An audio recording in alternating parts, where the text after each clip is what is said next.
Exosomes have no inflammatory response, but the healing response happens. 21-year-old tore his meniscus last year, and after 2 shots, he's back to 100%. Anytime they say that something is junk, they're always wrong. You could take any cell and introduce 7 genes, and cells will become stem-like. And it really upgraded my brain, actually. My sleep quality is different. I went from 2 to 9 languages on Duolingo. I want to get some exosomes in my knee. What's it going to run? You're listening to The Human Upgrade with Dave Asprey. This episode is recorded live here in the studios in Austin, Texas. And our guest today is going to teach you everything you wanted to know about exosomes. And we'll talk about some of the reasons there are issues with stem cells in the US right now. And exosomes are tiny, call them cellular messengers. In my books, I call them stem cell poop. So healthy stem cells make exosomes, and exosomes cause the benefits. So you can short circuit the need for stem cells and save some money. I'm a big fan of stem cells done properly. Yeah. There's lots of episodes on that, but exosomes are a unique thing. So we're going to go deep on that with Dr. Edward Park. Welcome to the show. Thanks so much for having me. Excited. Edward is a Harvard-trained physician and a pioneer in using exosomes from stem cells. He's also got about 10 years in regenerative medicine, and he wrote a book on exosomes called Exosomes, Song of Healing. Were you eating mushrooms when you named your book? I'm just wondering. No, I don't need mushrooms now. I'm completely connected to source all the time. All right. Talk to me about exosomes. What are they? Well, as you stated, stem cells make exosomes. Well, a lot of cells make exosomes, not just in us, but in plants as well. So it's how they communicate, just like you said. So interesting you mentioned poop. I just found out that the electron microscope's been around since the late 30s. Mm-hmm. So they've been seeing these bags of 1 or 2 dozen exosomes being excreted, and they assumed that they were poop. But it turns out that in the last 16 years, they've been saying, well, what if it wasn't poop? What if it were messages? What if like internet packets or sentences or songs? And so the analogy I use is songs of healing, because imagine we are cells, but we don't have the ability to understand the messages. So that would be like an alien looking at us and saying, well, what does Dave make? Well, he breathes CO2, he makes pee and poo. That's all he's good for. And they never heard your message or your podcast or your writing. Interesting. Yeah, so it's really, they just chose to ignore it for 30 years. And then they started studying it. Now we know that, we got to catch up. There's all this stuff that you have to do to isolate the exosomes, which are invisible. Actually, they're too small to see. And if you melt the capsules, like the supermarket toy bubbles, and you look at it, you go, oh my God, there's RNA, there's microRNA, there's proteins, and that's what causes cancer, cirrhosis, kidney disease, yada, yada. So we're playing catch up. We knew they were there, but for 30 years, they thought they were poop. It's kind of funny in Western medicine, anytime they say that something is junk or poop or whatever, they're always wrong. Yeah, like you junk DNA, exactly. Yeah, junk DNA or junk sugar on the surface of cells. Yeah, that's called cellular immunity. It's not junk at all. Like glycocalyx, Yeah, or junk melanin. Like, we don't need that in the brain. No, the body doesn't make stuff that's of no use because we are energy conserving mechanisms first. Yeah. So everything has a reason or it wouldn't be there. Exactly. And the fact that we don't notice, that's just hubris. Well, I like what your other guest, biohacker, newcomer, Brian Johnson said. He's like, so much of our human thought is just parsing out what we think we already know and holding on to that. But there's so many assumptions that could be challenged for sure. And I would say the assumptions around exosomes, these are probably useless things the cells do. Well, that's dumb. So the real curious question is, well, what do they do? And what you've learned and others in the field are learning is they're a message to do something, but they're also actually directly healing compounds. It's like, do something with this material. That's what they're saying. Well, let me dumb it down. So they're not FDA approved, but anytime like you're teeming with exosomes right now, I don't know if the numbers, trillions, quadrillions, or quintillions, but plants, animals, we're teeming with exosomes. Sometimes they're doing good stuff, sometimes they're doing bad stuff. But let's say you get a paper cut or you twist your ankle or you get hit by a truck, your stem cells will start pouring out exosomes against the FDA approval process. But this is how we normally heal. Wow. So the premise of what we're doing is rather simple. It's not even hacking, it's just mimicry. Okay. So we're just taking from a newborn baby placenta, and then the company will isolate the stem cells and, completely isolated from any environmental toxins. They're just secreting all these exosomes. They filter them out. And the premise, which I think is founded, is that if a little is good, a lot is better if you're trying to heal an old, injury, or even with the mice experiments, they do things like give them heart attacks, knee arthritis, strokes. So the biological premise is simple, just mimicry. So they give them a condition, then they add in exosomes, and then they heal in a way they otherwise couldn't heal. Correct, yeah. Okay. That's pretty potent. So then let's say someone listening has a knee injury. So you're going to say, all right, let me do some PT. Maybe you go into Upgrade Labs and you do light therapy and you do pulsed EMF, but it's still hurting. Right? You've taken your turmeric, you've taken your herbs, and all right, I've got something that isn't working right. And some people would say, well, just do platelet-rich plasma. What's your take on platelet-rich plasma as a step one? 'Cause it's the cheapest of all these interventions. I'm so glad you asked that. Yeah, so prolotherapy has been around for 30-something years. So the premise is you take the blood from one of those large veins and you spin it down. In the middle, there's platelet-rich plasma, which has its own exosomes, but it's very inflammogenic. So you put it in the knee and it causes inflammation. That's why they tell you can't take Motrin or Advil, because they want the inflammation. They want the immune response. But part and parcel of that is that stem cells will release a bunch of exosomes. So now we can just forget the stem cells, we can forget the inflammation, we can forget the PRP and just cut to the chase. And the effect seems to be predictable, pretty good. I'd say about 70% of people get better. The very first thing I did 6 years ago was inject my knee meniscus, and it's been good for 6 years. My 21-year-old tore his meniscus last year, and after 2 shots, he's back to 100%. Wow. So, the premise is that there's niches, they call them, which is stem cell neighborhoods. So your knee, when it gets injured, it tries its best, but it's poorly vascularized. And then those chondrocytes, or the collagen-producing cells that will make the hard cartilage, they copy, and they get tired out. Either their telomeres shorten or the epigenetic silencing, and they just quit. So it's not arthritis, it's arthrosis.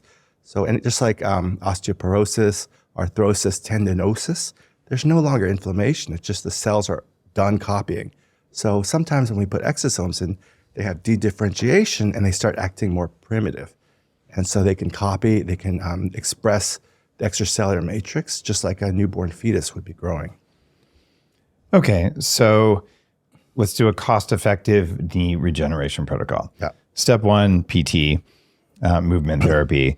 Step 2, red light, pulsed EMF, and those are Upgrade Labs things where they're available, and you can get devices at home. And you're going to be taking anti-inflammatory herbs, probably glucosamine sulfate or something like that. You like that for knees? I like infrared. I'm hearing good things. We're all just flying by the seat of our pants. What's anecdotal, right? Yeah. So my friend's mom, she had a torn meniscus. She put the infrared. She's good. Probably in the future, they'll have Star Trek beds and they'll put some frequency to match something and the songs will sing themselves. But yeah, I do like that. Glucosamine, not going to hurt. PEMF is part and parcel. It's kind of like prolotherapy. It's causing temporary inflammation. So one thing I learned from a doctor who was injecting her shoulder with exosomes, a lot, like $20,000, $30,000 worth, she kept on hitting it with modalities, ultrasound, light, energy. So I kept on thinking, well, why isn't she getting better? It's because she's going to day 0 for the inflammation. So that's why sometimes even 10 years out, if you've had a bad knee or tendinosis of the rotator cuff, it can pick up where it left off. So that's what we really want. We don't want to start day 0 inflammation. So I don't encourage adjuvant sort of energy therapy once the process Not started. once you've injected stem cells or once you've injected But say you exosomes. have knee surgery, standard meniscal repair, after 10 days or so, I recommend exosomes because whatever you're trying to do with that inflammation will just be enhanced, but not in the first 10 days because of infection risks. Okay, that makes a lot of sense. And so if someone's on a limited budget, they've done that stuff, doesn't work.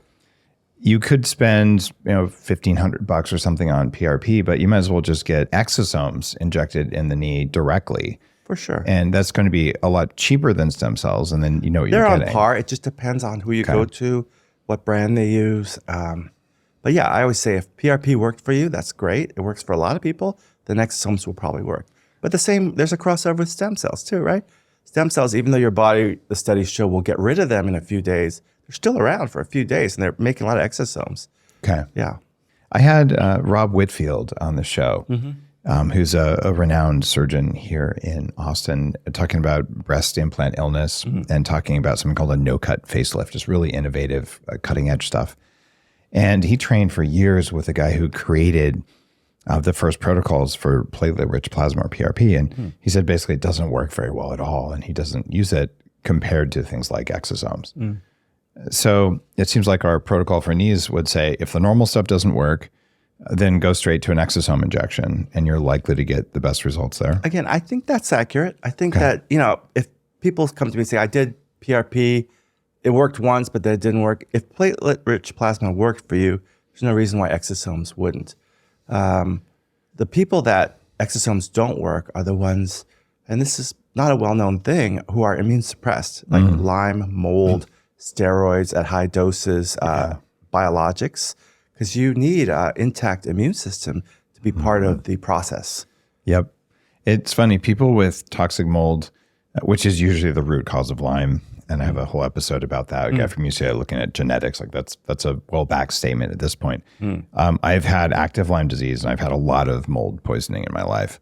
And you just don't heal. And nothing heals when you've had mold, and that's because of this. So you want to deal with your immune stuff, maybe do some toxin binding, and then go straight to exosomes and skip PRP if this is someone new. Because PRP is expensive, and it's less likely to work compared to exosomes, and they're a similar price. My opinion, but I'm biased. You're a practitioner. Like, what works? Yeah, but I think that PRP and exosomes, there's a huge overlap. Okay. But now we don't need that inflammation. So if you remember, Kim Kardashian had the vampire facial. Yep. Her face was very red.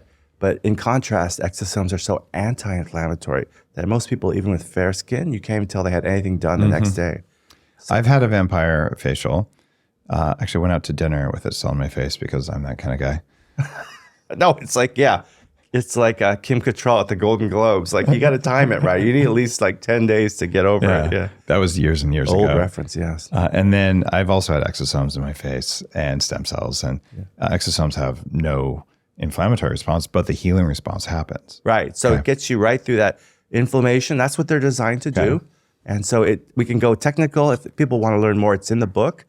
Just to remember 1 to 2. M1 macrophage to M2. TH1 phenotype to TH2.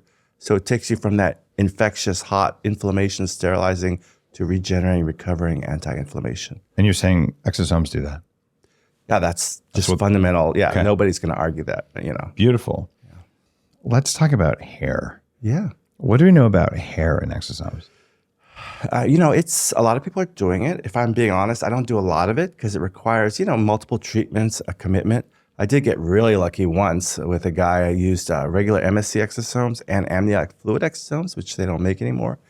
But his head grew like a chia pet. It was crazy. Wow. But the greatest thing is he thought it was the Costco Propecia that he'd been on for years. But, that's the thing about attribution bias. But a lot of people do use it. I mean, you have everything from red light caps right to follicle extraction and transplantation. There's a lot of ways. But, alopecia is a mixed bag. Sometimes it's autoimmune. A lot of times it's just androgenic. In other words, the cells have copied too much. They're no longer stem-like. But the people out there doing it, and the people paying for it, they're getting results. I just treated my Bitcoin gazillionaire patient, and he's like, his barber's like, hey, you got some new hair growing back there. So it's, definitely an observable phenomenon. So Alan Bauman came on the show a while ago, and right before the pandemic, he moved 10,000 hairs from the sides of my head to the front. I never had any hair loss, even though all the guys in my family are bald by 25. And then I got a testosterone pellet. And I just lost an inch of hair because testosterone should cycle up and down and the pellet doesn't.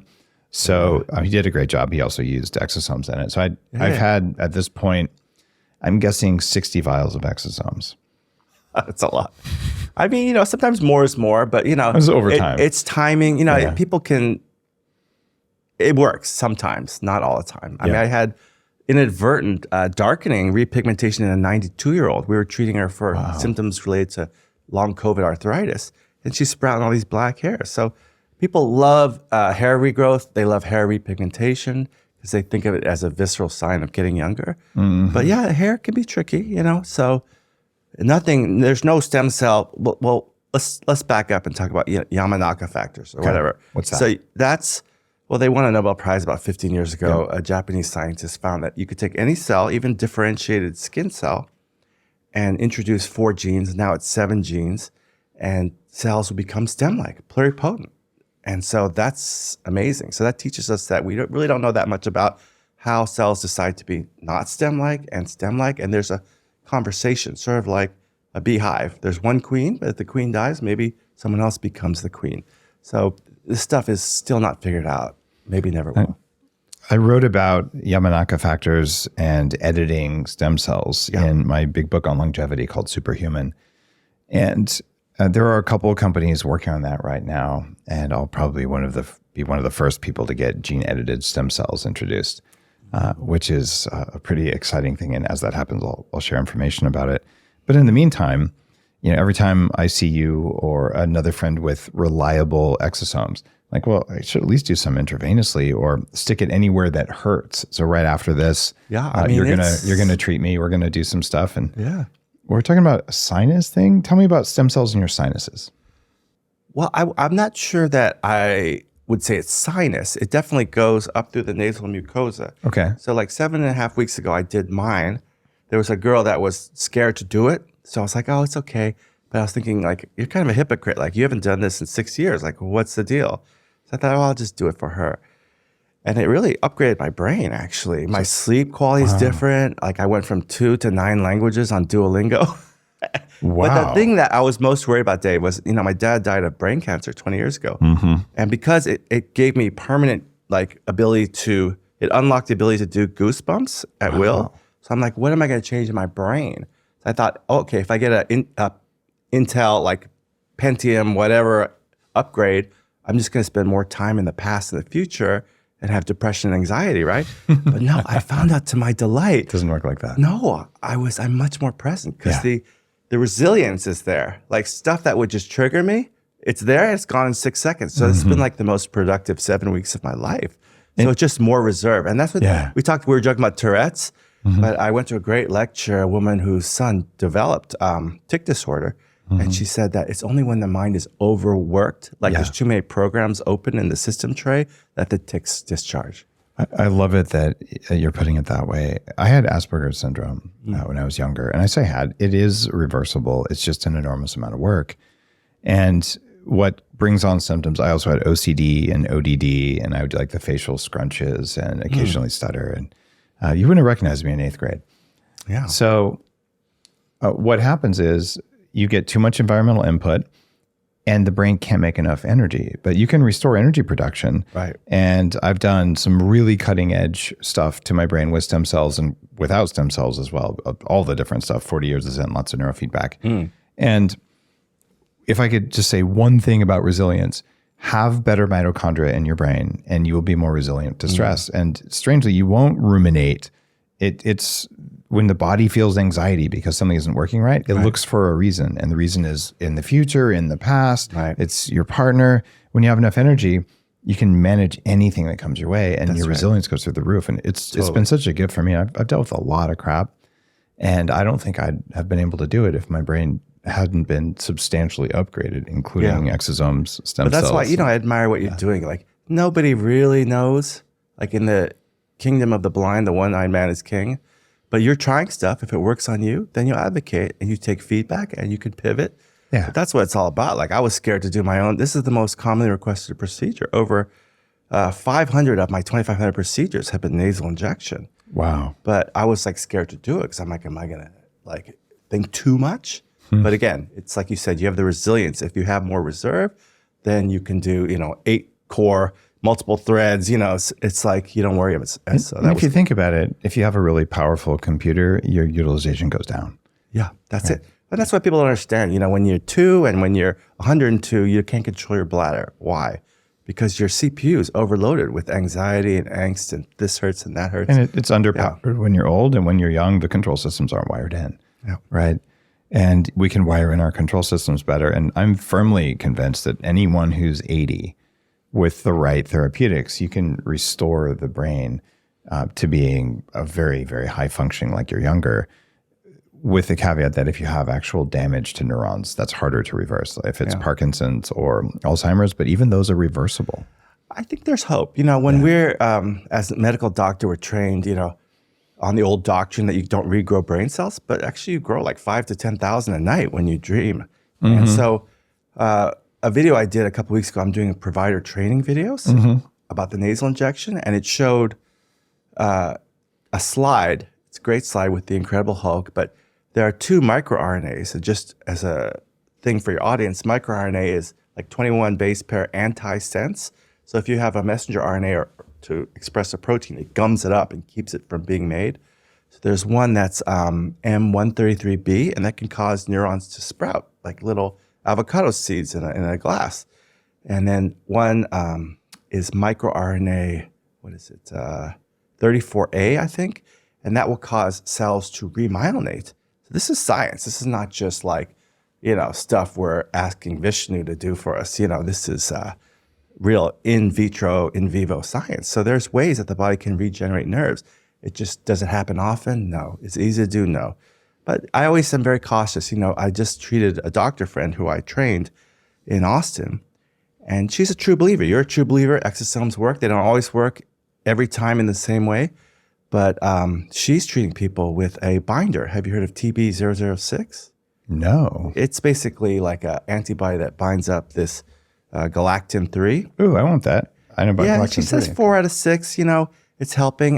But, there's some problem. When you reach advanced Alzheimer's, it's like a burned down house, right? Yeah. You can remodel if you had a kitchen fire, but it's just, even though I'll say I've never treated a stroke recovery patient who hasn't had some improvement, you have to get that early. And people who have advanced Alzheimer's, maybe you need to do the galactin-3 thing, but it's very hard to repair something that's so complex.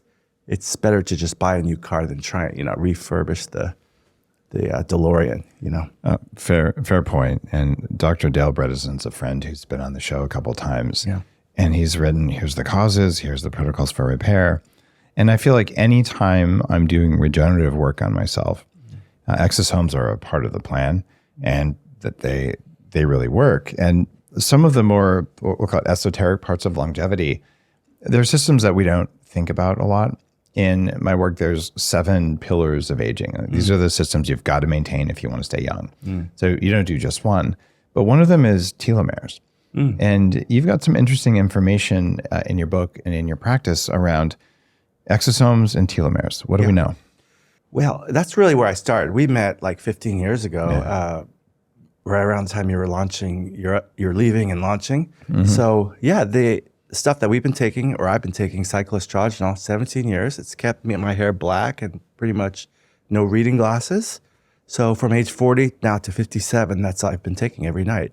This year I did add one more thing. Like someone at RadFest asked, well, if you're taking like 100 things, how do you know which one is doing it? So that was the only thing I took for 16 years. So that's what I attribute to.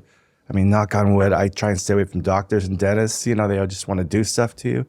So that kept me the same. And actually, speaking of Vishnu, if you read my books, the 3 books I have, I talk about aging models. So if you look at the Hindu cosmology, it's Vishnu is preserving, Brahman is like stem cells creating, and Shiva is destruction.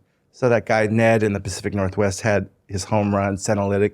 We know senolysis is good, but it's all about the economy of your stem cells. How many stem cells do you have left? If you're a 114-year-old Dutch lady, you might only have 2 out of 10,000 left. Right. So this is what we're talking about.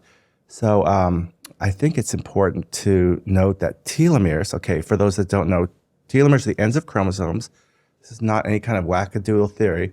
Every time a cell copies, they lose 50 to 150 base pairs. So a cell can only copy so much before it's non-viable. It's like a wick, and it shortens every time. Right. I call it like a fuse on a firecracker. Right. So when they get too short, it's very explained beautifully in the book with pictures. The chromosomes tear apart, they mutate, and this allows cell death in most cases. So that's the main thing. So I started taking telomerase activator in 2007. Been taking it. This year I added DHEA on the recommendation of my biohacker mom. That's a good idea. That's all I've been taking. And it's been keeping me relatively young. But you've also been injecting exosomes. Only when I get hurt, because they're really expensive. So if I get a twisted ankle, rotator cuff, but the meniscus, I only have to do one and done. So that How much do exosomes cost? I mean, it can vary. I mean, sometimes we'll do them compassionate care, because, for the doctors out there, there's enough margin. So sometimes people charge, 1.5, 3x.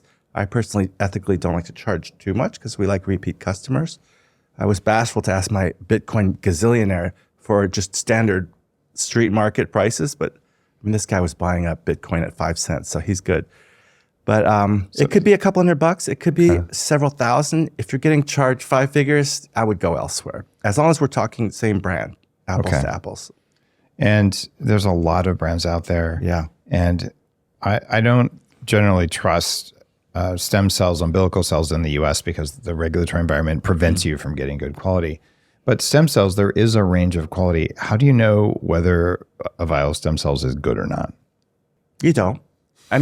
But here's the thing that I wanted to allude to earlier.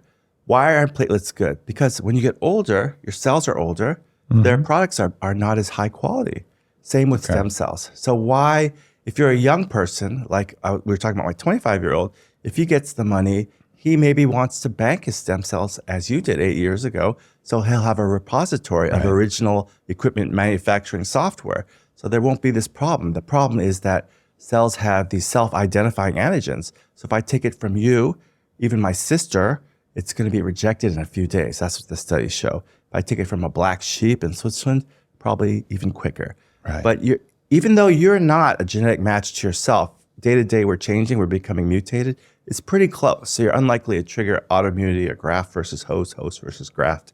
Okay. So your best bet is, if you're in your early 20s, to bank your stem cells, and then some smart guy in the future, some gal will thaw them and differentiate them, give you replacement, whatever you need. Okay. Yeah. So if you're young and doing well, you really want to get a hormone test, healthy levels of hormones, and you ought to get your stem cells banked.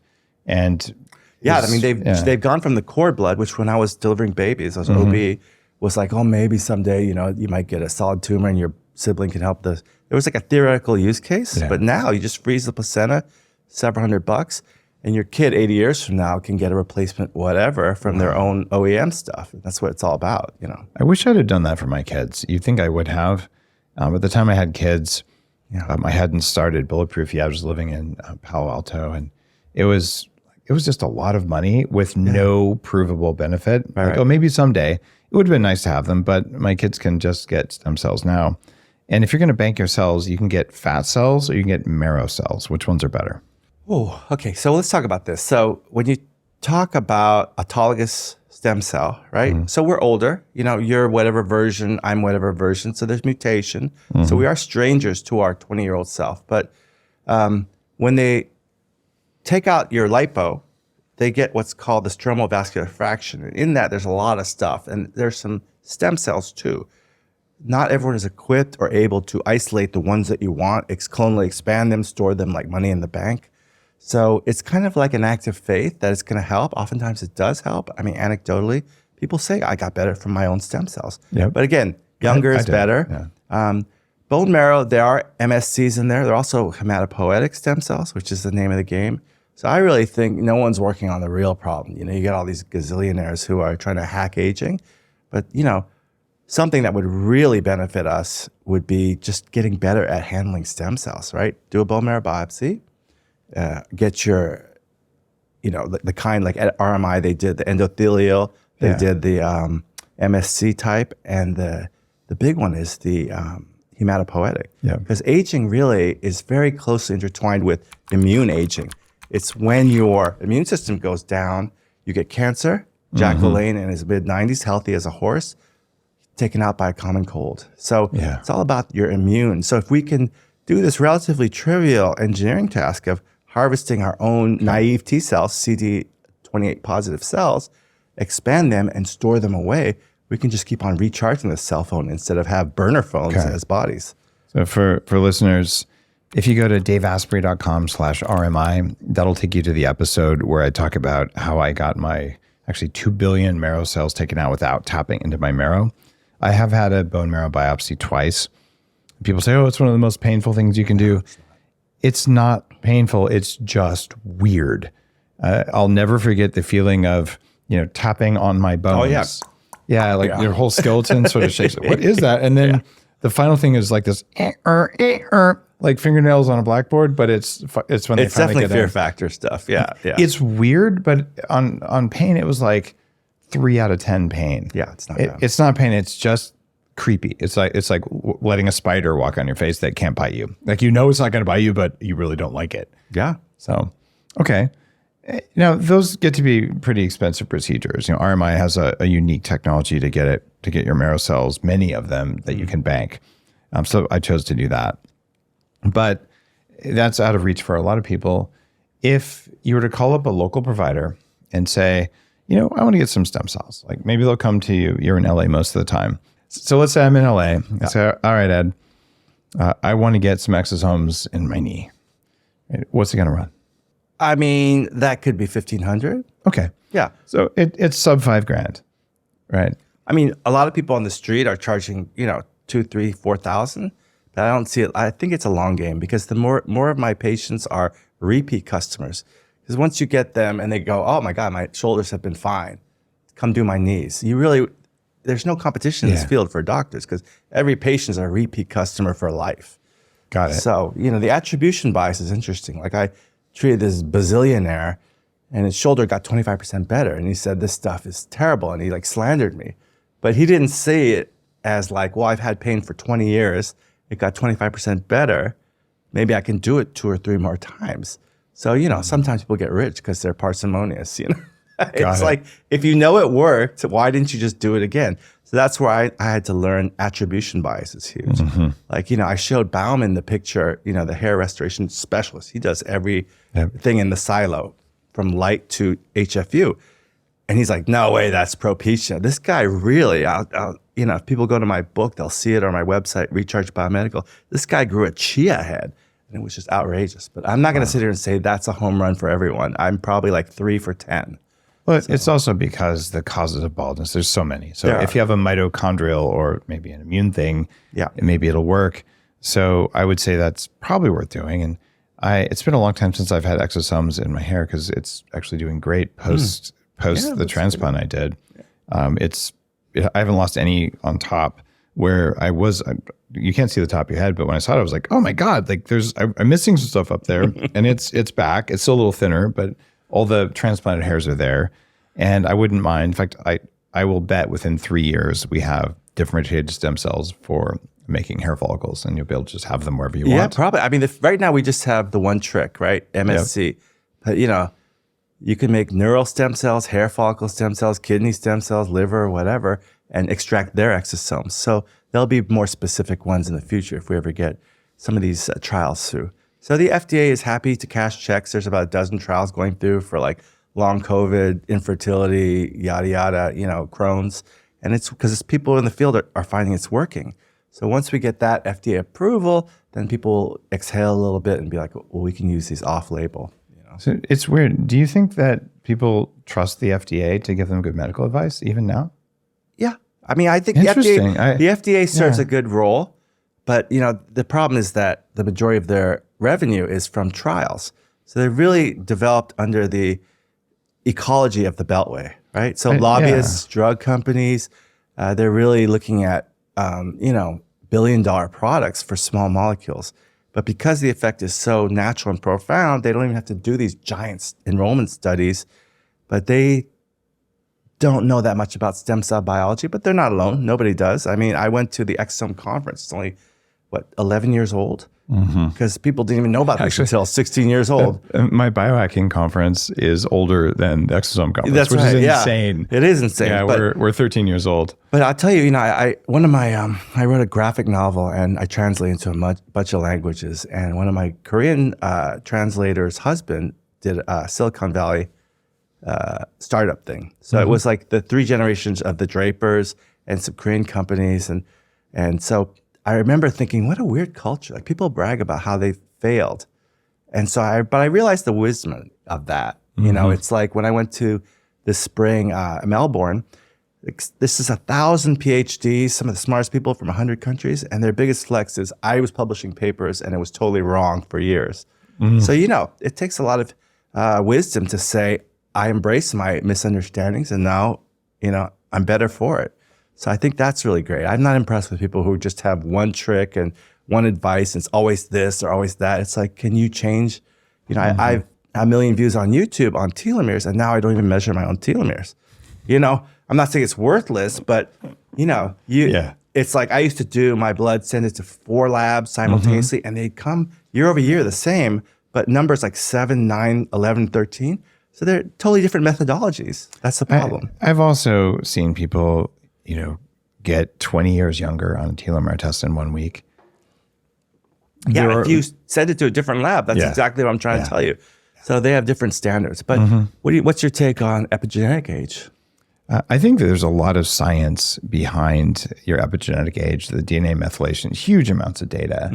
And it's kind of funny because Peter Attia, he's a profound believer that you cannot extend human life. Like that's the first chapter in his book. That's ridiculous. I don't know why people don't walk in front of a truck. That's one way of not extending. But it's kind of funny. And he's like, well, yeah, there's no evidence that you can extend human life. So you're going to die at the normal age, but at least if you exercise all the time until then maybe you'll feel better. And I'm like, that's weird. But he just says it's not scientific. But I've talked to Steve Horvath. I've talked to the guys from Harvard. And there are hundreds of doctors who've spent decades figuring out how do we measure epigenetic age.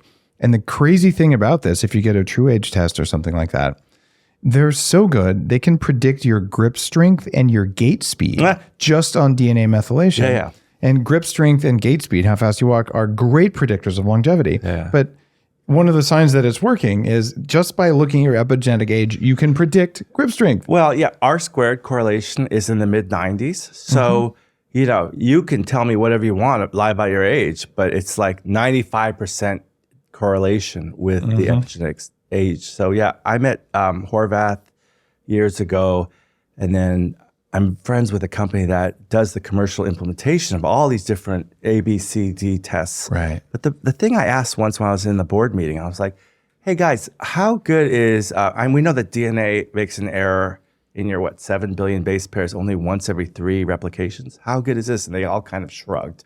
I'm like, okay, read the room. It's not that good. So I think my guess is that it's over 100% efficient. In data, there's like lossless reproduction. Right. This is gainy. So I think that that's part of the inherent bias towards gene silencing and getting old and the senescent phenotype is that it would be dangerous, teleologically speaking, for you to open up gene expression because you're getting all these cancers and primitive behaviors. So I think the bias is towards greater than 100% methylation copying. That's really hard to copy methylation. I mean, the guy I know, he actually invented the test for that, but it's not the kind of lossless reproduction that we have with DNA. But it's very highly correlated. You can't argue with that, but So what does it mean, though? What are the mechanisms? It's just data mining. It's just like, It is data mining. There's always cause and correlation. But if it's super highly correlated, I wouldn't argue that increasing methylation is a cause of extending your life with that much. We don't have the evidence to support that. No. But we do have great evidence that people with this set of DNA methylation things from their longevity protocols, they are aging less quickly. The correlation 95, you don't get anything in nature that approaches 95% correlation. But call me before you do your CRISPR-Cas so I can talk you out of it. Okay, so let's talk about that. Should we use CRISPR to edit our own cells? Would you believe there's an ancient plant medicine that might be the alcohol of the future? Except it doesn't impair your fine motor skills and it's non-addictive? Well, it turns out there is, and it's called true kava. Kava is a natural plant medicine that South Pacific Islanders have used for over 3,000 years as a safe, non-addictive alternative to drugs and alcohol. Kava naturally boosts your brain's main feel-good chemicals like dopamine, serotonin, and GABA. That provides you with more relaxation, more mental clarity, and it makes it easy to loosen up and connect with others in social situations. Maybe the most exciting thing about kava is that you get all of those mind-soothing effects without any of the drunkenness, impairment, or addictive qualities that you might expect from alcohol or even some other substances you'll find at parties. Connoisseurs describe the true kava experience as a calm, enhanced state of natural sobriety. True kava is a new form of stabilized, full-spectrum traditional kava that's third-party lab tested for quality and safety. If you were with me at my bedtime, you would see me taking Kava Plex, which is True Kava's kava oil extract that I find just really improves my sleep. Visit truekava.com, enter code DAVE15 at checkout and get 15% off. I'm not an expert in this, but it is destructive editing. That's the thing. It's not precise. Like, That's the problem. so you're introducing mutations to the genome. I mean, you and I both know Liz Parrish somewhat.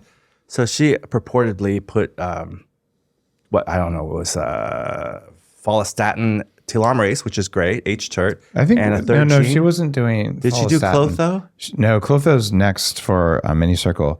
She did myostatin. Okay. Yeah. I mean, good on you, mate. I just don't know that I would want to edit my genome. That's the thing. I'm taking my chances just being alive and eating at 7-Eleven, So why am I going to do that? I've done the follistatin gene therapy with Minicircle a couple times. I'm an advisor to them. And the reason I'm willing to do Is it. this AAV technology? No, it's not. Okay. It's actually something that's very much like an exosome. It's a Minicircle. So it's a tiny Plasmid. Yeah, it's a tiny plasmid, and it only lasts for 2 years, and there's an off switch. So I'm not worried about that. And I'll probably go down and do something with Liz as well. But what I'm not going to do is edit my genome permanently. Yeah. And so I'm willing to introduce new genes Good idea. in cells that then die. Yeah. So it doesn't stick around forever. Yeah. So permanent changes, I'm not up for that yet, but I might be. But temporary changes that the Minicircle stuff, my epigenetic age dropped by 9 years from doing that. And you see metabolic improvements across the board. So Amazing. I'm all in on that, but I'm there's not a lot going I don't know, Yeah. So people love to say my epigenetic age went down X number of years, like the TRIM study people. Mm-hmm. But there's many ways. You have 7 pillars. I had 4 or 5 in my book that I wrote, the Telomere Miracle. But to answer a question from 40 minutes ago, like what can people do? Just don't do bad stuff. Like if you can help it. We can talk about the ego and the spirit, but people who eat processed food, they don't move, they don't sleep well, they ruminate and perseverate over negative thoughts, they don't know how to breathe correctly. These are basic things that are correlated with increased telomerase activity, which then is increased with living longer. And it costs you nothing. There you go. Avoid toxins, eat good food, and that's probably not a bunch of random plants either, like the kind of food that's highly nourishing. And don't hate yourself or others. And that last part is really hard to do. Right. I just was reading about Vipassana, right? Which is, I think it's really cool that people pay. You don't have to pay because the people who benefited pay. But I don't really understand it. So it's like you just see the world as it is. But I think that's really, the alchemy, right? People have their trauma stories. I really think, we talked about past lives before, but ego and trauma is like your story. And all this victimization, it really disempowers people. Yeah. So if they can switch that, it's maybe spiritual bypass, but they can make something meaningful and a lesson, and maybe something they even invite into their life, that's great. But now my kick, you told me about what you thought was a past life, and I've had another medical doctor tell me, and several other shamans and patients. So this has been my year of visiting Brian Weiss and thinking about that. I was always a big skeptic. But the people are totally convinced and they're rational. They're not delusional. So I'm like, okay, maybe there's something. And I think maybe chronic illness is like echoes from past lives. I know the ego stuff is the trauma that people carry is from childhood a lot of times. It really makes you wonder. It's funny. I mean, I have been to a monastery in Nepal, and I've studied with masters of different lineages. At that monastery, I did a 10-day silent meditation. It wasn't a full Vipassana, but similar. And I've fasted in caves, and I've done shamanic training and been to South America and found a real shaman before ayahuasca was something that anyone who wasn't native would do. This is back in 1999. So I've really learned from lots of lineages, and I'm fully convinced that there are past lives. And as a computer science guy, I would have never believed any of that. I know. But I've seen enough of them, and I've correlated things that in ways that I could not otherwise have done, things that just wouldn't make sense otherwise. But I'm thinking because the math wasn't mathing for me for a while, as my kids would say. So I'm like, how many people can be Cleopatra and Napoleon? But then you think you take a drop of Napoleon. Yeah. I think it's all we're just tying into that matrix. I don't even know what an Akashic record is, but people are downloading these things and manifesting them. It's kind of cool, There's clearly a lot of BS out there in that realm.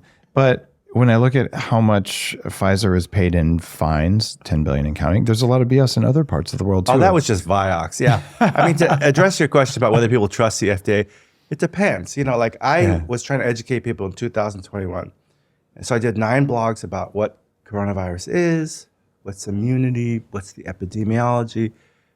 The upshot was all my scientist friends who went to like my high school, my college, my med school, they're all like, how dare you, heretic, and then they passed a law in California, AB 2098, you can lose your license for, it was 2 paragraphs, poorly written, COVID disinformation will make you lose your license. And it was just like, my niece was like, you don't know anything. I'm like, okay, I got a medical degree, a master's in public health, but you're gonna trust Anderson Cooper and Pfizer, who wants to hide their records for 75 years? Yeah. Anytime someone wants to hide records for 75 years, there's a body buried somewhere. I am really hopeful that Bobby Kennedy comes in. I've had a chance to spend time with him at a meal, and oh my gosh, if he came in, he believes in real science. And I'm impressed. The guy, he's taken the culture from vaccines are safe, like parroting, and now people are like questioning. But I think, that's the thing about the human animal. We really thought it was going to be close this election, and no politics aside, I hate politics, but actually people are not as dehumanized as they appear. Yeah. Like their brain is still connected to their heart. It's not just the root chakra. So people are like, well, wait a second. If cousin Timmy and Aunt George and his wife died within a week of getting a spike protein mRNA, maybe it wasn't good for them. They won't say it out loud because how dare you say the obvious? No, but it's a thought experiment, and my son was very proud. He came to me, I got vaccinated, and I'm like, that's fine. It says right there on the penultimate paragraph, you might get myocarditis. He did get a mild case of myocarditis. Yeah. But people will fool around. They'll find out, but that's okay. It wasn't that effective as a bioweapon. But was it a good thing? Did it prevent transmission? Probably not. No. So the jury is out. But now people, I think that's the thing that made them question the FDA, because it's still not FDA approved. It was emergency use authorization. But there's about 15-20% of people who are just like, all vaccines good. Yeah. But I'm not sure that's the case. All vaccines not good. The reality is every medical intervention, every food, every supplement has an upside and a downside. There you go. And if you're unable to talk about the downside, then you can't say, oh, here's the data that shows healthy young men have far more heart risk than, say, an older person. So wouldn't it be weird if you worked with your medical care provider to decide what medical interventions were going to be best for you? Isn't that shocking? It was such an inflection point. And, some of us were enough connected to our intuition that they're like, this must be what it felt like. Germany, 1935. This was what it felt like, Pol Pot, Cambodia in the 70s. Like the fear, once they get you in the root chakra, you'll believe anything. Fear turns off your thinking. Yeah. So sure. I told people, like, they're like, what's the science? I'm like, I'm trying to explain to you the science. They're like, no, it's the science became political, but the politics itself became religious. And religion is something that moves forward, on axioms, on dogma. So people were just totally disconnected. Yeah. I mean, one of my best friends from high school, college, both their parents died in the same year. So does that mean anything? I mean, it's anecdotal. But if you look at the mass numbers of excess deaths during those years, I mean, the numbers are big. So you got to attribute it to something. I mean, we're being gaslit. LeBron James' own son, who I'm sure had a healthy heart, had a cardiac arrest on the court, right? And they're like, oh, it's all good. Let's get our 5th, 6th booster. I'm like, this stuff is not really something I want to be messing with. Yeah, the fact that it's even now somewhat politicized. I wrote an article. This is one of my top career achievements was getting listed in factcheck.org. So this is a website where people. Oh, it's a badge of honor. If they call you a misinformation, it's a badge of honor. Thank you, guys. I wrote an article called "The Pandemic Business Model," and I said, well, let's look at every 4 years they come out with something like SARS or bird flu or whatever, and each time they find a couple really sick people and they say the death rate is some high amount, and then they make a couple $1 billion.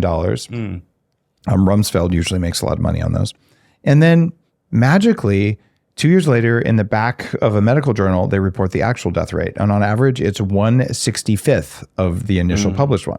So my prediction for the most recent pandemic was when all the data is settled, that the death rate will be 1/65th of what they announced.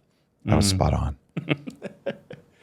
Well, that's disturbing that you can predict the direction and the magnitude of the lying. They didn't like an article about the pandemic business model, and my reach was reduced by 95% for a year or two. Oh, I mean, but this is the problem with censorship in general. Yeah. Because, there are a lot of white supremacists in the Deep South. You're socially unviable. So you got to go to like other states because if you speak your mind, people can hear your thoughts. If they disagree, there are repercussions. But, I used to be a dyed-in-the-wool left guy at ACLU, NARAL, the whole nine. And I'm like, this is something we should not compromise on. Like, there's a reason why it's the First Amendment. People need to be able to spout their stupid ideas so that we can know who the idiots are. But, Amen. but all the media is like, we need more censorship. I'm like, when did you guys become this crazy right-wing, it's just nuts. The ACLU, their job used to be to fight for free speech, and now they're fighting for censorship. I think that's why the election. But it's like NPR. Weird. Just write a check. Yeah. You now own the ACLU. You now own NPR. Or you can own the FDA too, apparently. That's always been their business model, the Beltway. Fair point. We'll see what happens with these dudes. I don't know if these. I hope it changes. Yeah. What's going to happen with exosomes and stem cells, assuming that Bobby Kennedy runs the FDA? Are we going to have like a renaissance of longevity in the US? Oh, yeah. No, I mean, he's got so many fish to fry. I mean, if you believe the conspiracy theories, and I don't know where you get off, but, look at the oeuvre of Stanley Kubrick, right? Remember the first movie before 2001? Which one was that? It was How I Learned to Love the Bomb, Stop Worrying and Love the Bomb, Dr. Strangelove. Oh, yeah. So the crazy guy with erectile dysfunction, he was like, the fluoridation by the communists is giving me ED, right? What happened last month? They said, we're going to take the fluoride, which is a byproduct of smelting from the Kaiser Steel Company out of the water because it's a neurotoxin. I'm like, wait, we've been telling us fluoride is good for 70 years, right? Like, what the hell? It's funny. Fluoride is clearly not good for people. And I've been saying this for many years after getting into the research because I was running a longevity nonprofit group and we're all saying, adequate thyroid function is important for longevity and fluoride stops your thyroid. Yeah. I mean, my 25-year-old was like, I don't want my pineal gland to be calcified. I mean, there's at least with these fringy voices, you get a lot of noise, but there's some signal there too. Because if you told us that fluoride in the water supply was good and not just a way of dumping like your smelting byproduct, why are you switching it up now? So Bobby Kennedy has a lot of work to do. Stanley Kubrick. I wrote 5 screenplays, so I like screenplays, but Lolita, right? It's like, what's up with that? Like now we're getting the P. Diddy, the Jeff Epstein stuff. Yeah. It's like, this guy was trying to tell us stuff about how the world is run, but there's a lot of creepy stuff out there. And I'm with you though. You should have the absolute right to be the stupidest, most wrong person on the planet and say what you think. That's it. And that's anyone the fundamental right. Yeah, anyone who tries to stop you from doing that is an enemy of humanity. Yep. Because if I can tell you to shut up because I don't like what you say, you can tell me that, and then we live in a really uncomfortable world. Yeah. And it feels like the last 5 years have been this weird, maybe 10 years, this weird blip of like canceling people who say the wrong thing and just creating this fear. And it's affected the longevity world, the biohacking world. It's affected medical decision making, and there's no excuse for it. So at this point, if someone tells me to shut up because I don't like what I say, I just say, look, you look like you've been triggered. And like, yeah, what you said is wrong. I'm like, great. If you can be triggered, you're carrying a loaded gun. Yeah. And that's probably not legal in your state, or maybe we're in Texas, it is legal, but it's probably not polite. So you should get a therapist. And that's the bottom line. I just think that, the problem is, and I'm not like a John Bircher or Heritage Foundation guy, but a lot of these modern social justice movements that claim that there's one enemy, which is the cis, straight, male, white, colonist, capitalist, yada, yada. When you really break it down, it's about division and conquering. So like people now feel like men are the enemy or white people are the enemy. Like this is not the dream that Martin Luther King had in mind. This is the exact opposite of what we're striving for. But, I have 3 nieces that went to liberal arts colleges, and they're all, non-binary. They're all allies of this, that, and the other. But, the monkey wrench was like, well, why are we doing this to civilians in Gaza? Like that was the part that didn't compute. So, but as long as you tell someone who to fear, it's like 1984, 5 Minutes of Hate. It's like their life has meaning. It's enriched. It's purposeful. Like they don't see the big picture. They're just like passionate about, taking down the patriarchy as such. The difficulty with hating any group of people is that hate costs you too much. Yeah. And I don't care if you want to hate, white men like me, or if you want to hate anyone. It doesn't matter. It will make you old. It will make you have a shitty life. So if we could have classes on forgiveness, and I've just gone on from cancel culture to redemption culture. People do stupid shit all the time. Yeah. How do you make it right? That kind of stuff. 40 years is in my neuroscience company. We teach just deep forgiveness. And if you're ruminating, this politician did this one thing, or I hate whatever group of people, dude, life is too short to hate. And if you measure telomeres, you measure epigenetic aging, you measure brain waves, all of those, if you spend your time hating or thinking you're a victim, it makes you old. I got to see Wicked. I love that. I met Stephen Schwartz one time at a musical theater workshop. But the whole take home point is like, Elphaba, is it? She doesn't have to be green and have the nose. She chooses to be the victim because she's empowered. She's centered. A lot of people are really centered in their rage. And it's just not healthy. I agree with you. It's like, open up a little bit, let different viewpoints in. And I think that's kind of the lesson of this election. I never imagined it would be this kind of a landslide. But a lot of people just weren't buying that, you have to be unequivocally in favor of unfettered immigration, of trans rights, even if like someone wins a gold medal with a micro penis for punching a woman. Like, that's like, people are still connected to their hearts and their minds. So that makes me happy. And I like to think of a world where we just embrace kindness. Yeah. And I'm all for people being whatever they want to be. Like, absolutely. I don't have any issues with it. I'm totally fine with anybody doing whatever they want. Yeah. But if you're going to come and have, martial arts, like Joe Rogan says, and punch my daughter, there's a clear choice you have to make between human rights and women's rights. Well, that's fine. The bottom line is you're allowed to identify as whatever you want to be, and you're allowed to do anything you want to your biology too. Totally support that. That doesn't mean you get to do what you want to other people or make them do things for you. Yeah. Because if you can make other people do something, then they can make you do something, and then we're going to have a conflict. So I just like kindness and tolerance and acceptance are the only thing that creates peace. Yeah. And that means that you can do whatever you want. You cannot do it to me. Yeah. And if maybe there's going to be a return to that. I don't know. There's a lot of craziness in politics. May all beings be happy and free, right? So let them be at peace. Yeah. Now, if someone gets their brain to work better, let's say that they do exosomes, that sinus thing that I want to try, and they get more energy in their brain, my experience is that they generally are harder to program. They're less reactive. They're more peaceful. They can break out of the victim cycle. Have you ever noticed that? And that's what I'm living the last 7.5 weeks. Like, that's why I was like, oh my God, I'm going to worry more and be depressed. But there's just so much more reserve, like stuff that would have just sent me off the deep end. And I'm just like, okay, 6 seconds later, I'm just doing what I need to do somewhere else.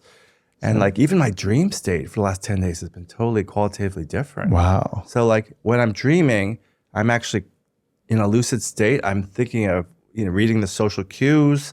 I'm thinking of my choices, my options, my internal monologue. And it's very like experiential too, like sensory wise. So I'm like, that must be some kind of upgrade. I must have gotten a few more cores in the CPU or something. There is, what they talk about, an awakening in the brain. And I've seen this because we do a lot of deep spiritual stuff that happens at 40 years in. People are they're getting a brain upgrade, but along the way, like, I didn't realize the amount of energy that I was wasting on being angry at something old that I almost forgot about. So in my world, let's see, increase energy in the brain, increase neuroplasticity, and exosomes can help with both of those. I think so. Yeah. You do that, and then spend less energy on old grudges or new grudges. and if you do that, like, wow, there's so much capacity in there. But if you waste the energy on grudges, or you just don't have it in the first place, you don't have freedom and you don't have peace. I think that's such an important point. And if you talk about like, whether it be through plant medicine, as they call it now, euphemistically, you can see people have never spent 5 seconds, except dreaming, which is a different kind of, their entire life is identified with their software, with their ego, their identity, their story. Yeah. And to just spend a few hours outside that, be like, oh my God, there's a whole new world and my consciousness is just helping me parse it out or keep it out. It's transformative. So a lot of people are like recovering from PTSD, mood disorders with plant medicine. But I think that's such an exciting change in even the medical establishment. Instead of trying to mollify or just dull down symptoms of sadness. Like look at the root causes. Because, I didn't There's know a what reason. functional medicine was until 3 years ago. But I'm like, the stuff they taught us in med school, we maybe got 2 hours of nutrition. Right. And it's mainly like vitamin disorders and stuff like that. Like, deep breathing, exercise. They don't even teach that at all. So we're experts at disease maintenance, recognizing rare zebras. But like, when you're really honest, you say what really causes illness. Usually it's the weird stuff in our head that we worry, then our cortisol shoots up, we don't sleep, we self-medicate our trauma with bad things, So I think it's better to get into a peaceful place. That's the biggest hack, biggest upgrade. You ever use ketamine in your practice? I do not, but I know it's become popular the last 4 years. And there's two kinds, right? So there's insight-oriented therapy at low dose, and there's just complete dissociative.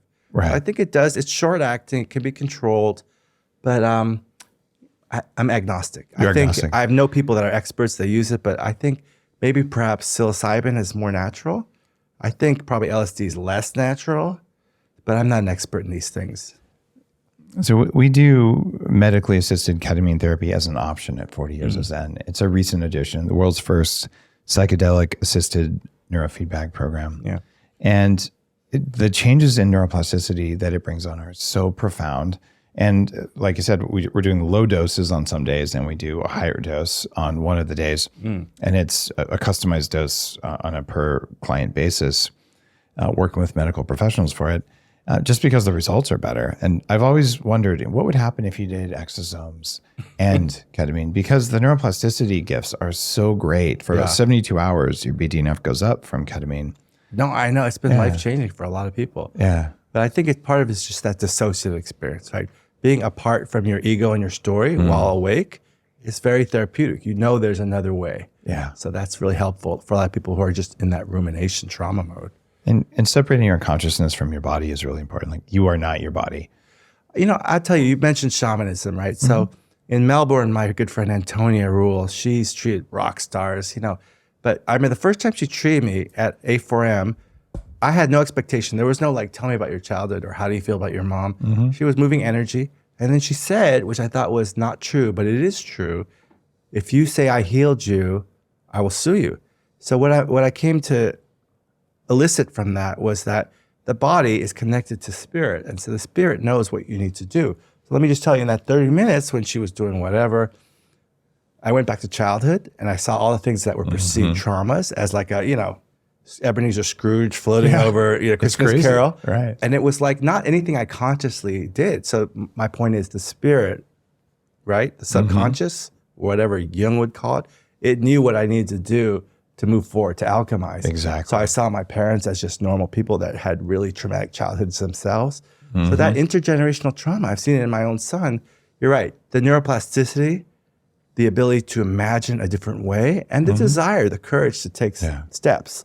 Like the quote was, nature loves courage. It rewards courage. So, but a lot of people, I mean, the two most common things in people is what? Laziness and fear. So a lot of people do not become the heroes of their own adventure, They don't.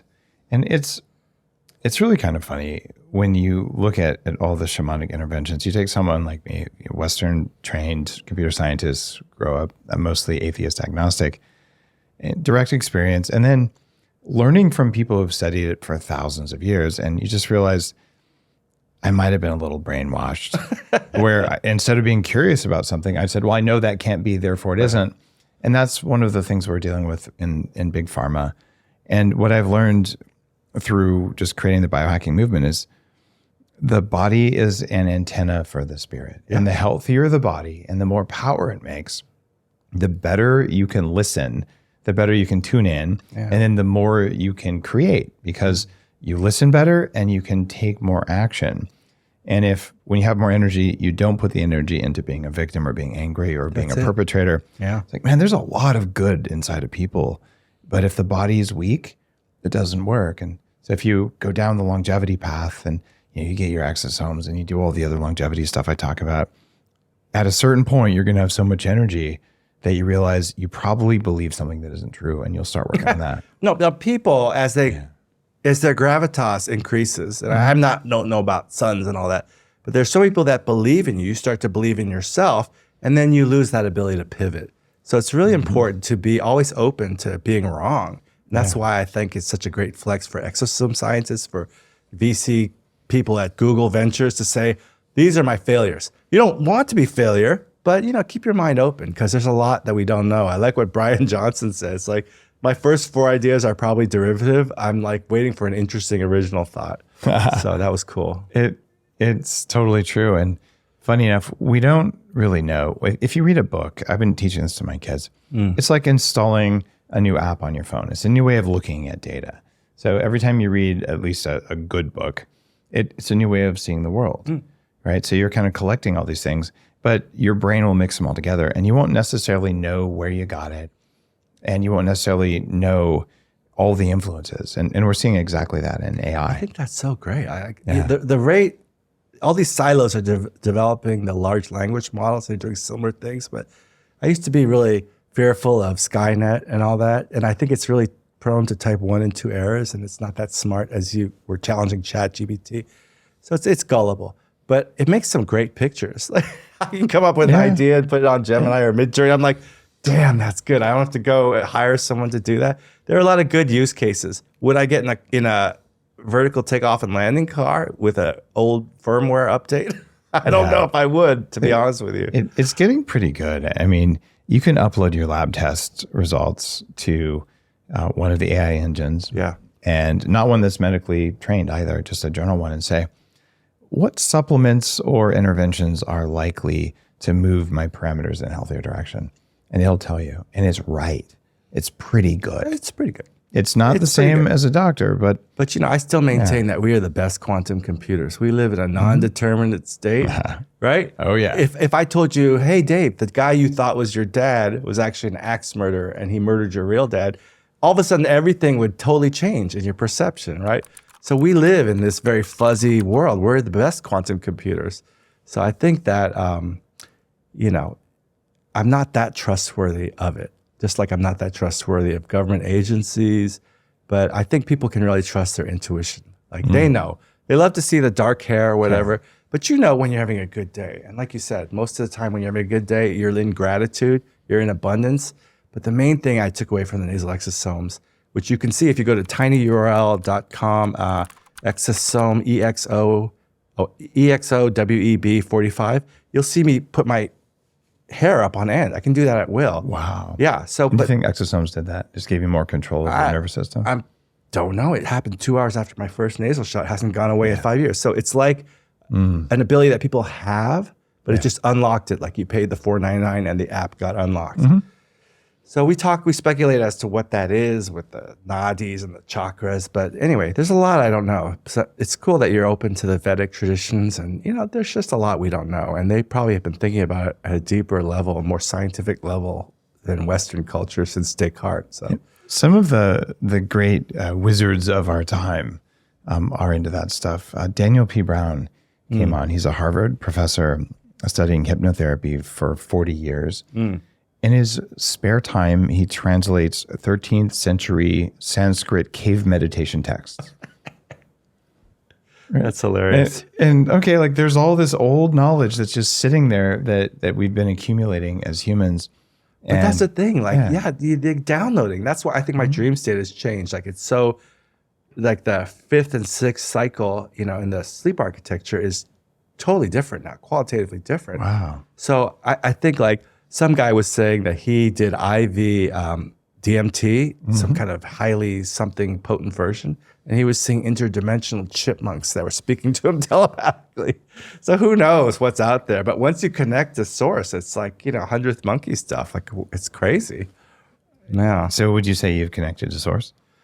I mean, we're all connected. I think all children till they're 7 are psychic. I mean, everyone reads nonverbal cues. So we're all kind of somewhat connected. I don't think I'd want to be connected all the time. I think that would be not just ego death, but personality death. Like we'll get there in time. We'll all go to the white light, but I don't know that I'm always connected. But I do know that, writing screenplays, like you have this feeling like you're not making it, it's coming through you. And that's a pleasant feeling. All right. Let's talk about being a healer versus being a doctor. Yeah. The best doctors that I know of are also healers, and I know healers who aren't doctors. I like your shaman friend. And when people have had a decade plus experience working with patients, how often do you rely on intuition when you're working with a patient? I mean, always. Like, you know, when I wrote the teleplay for House MD, you know, he has a saying, everyone lies, right? So, you know, but even in the lies, there's truth. So you always have to parse out. That's why I don't really trust AI diagnostics, because, you know, people sometimes lie about what they're feeling and they don't know why. So it's important to use intuition. What are they really telling you? You know, and there's a lot of secondary gain in the way people access the system. In other words, the illness becomes their identity as well.